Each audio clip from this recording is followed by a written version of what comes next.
শীতের সাথে সাথে শুরু হয়েছে শুটকি উৎপাদনের ধুম। নদীনালা, হাওর বিল থেকে দেশি মাছ সংগ্রহ করে শুকিয়ে তৈরি হচ্ছে শুটকি। সারি সারি অস্থায়ী চাতাল ঘিরে দিন রাতের ব্যস্ততা এই পল্লীতে।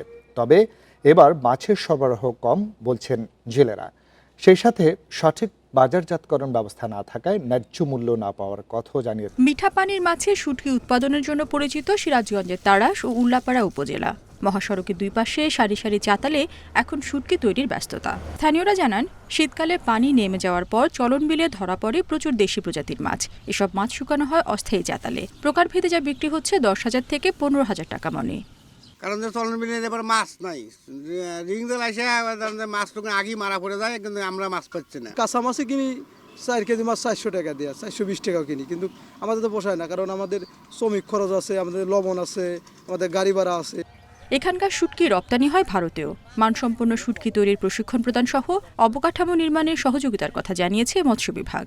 যাতে নিরাপদ শুটকি তৈরি করতে পারে, এই কারণে আমাদের এই এলাকায় একটা প্রকল্প আছে। প্রকল্পের মাধ্যমে তাদেরকে ট্রেনিং দেওয়ানো হয় নিরাপদ শুটকি উৎপাদনের, এবং পাশাপাশি কিছু কনস্ট্রাকশনও করে দেওয়ার চিন্তাভাবনা আছে। এদিকে তিতাস ও মেঘনা নদী সহ বিস্তীর্ণ হাওড় অঞ্চল থেকে মাছ সংগ্রহ করে শুটকি বানানো হচ্ছে ব্রাহ্মণবাড়িয়ার লালপুরে। তবে এবার মাছের সরবরাহ কম বলছেন জেলেরা। মাছটা আমরা সকালবেলা আমাদের ঘাটে আসলে ওইটাকে আমরা ধুয়ে ওইটাকে প্রসেস করে মহিলারা উড়ে দিয়ে দিই, মহিলারা এটা প্রসেস করে। আমরা এই অপেক্ষায় প্রায় 6 মাস কাজ করতে পারি সবাই মিল্লা। এই পেশার সাথে জড়িতদের সব ধরনের সহযোগিতা দিয়ে পাশে থাকার আশ্বাস দিয়েছে মৎস্য বিভাগ। শুটকিগুলোতে কোনো রকমের বালাইনাশক বা কেমিক্যাল ব্যবহার করা হয় না, ফলে এর মান এবং স্বাদে অসাধারণ। নিরাপদ মানসম্মত শুটকি উৎপাদনের জন্য আমরা উৎপাদনকারীদেরকে প্রশিক্ষণ এবং উপকরণগুলো বিতরণ করেছি।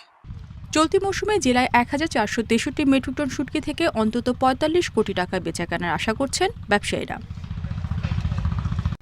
রেশমি নন্দী, ইন্ডিপেন্ডেন্ট নিউজ।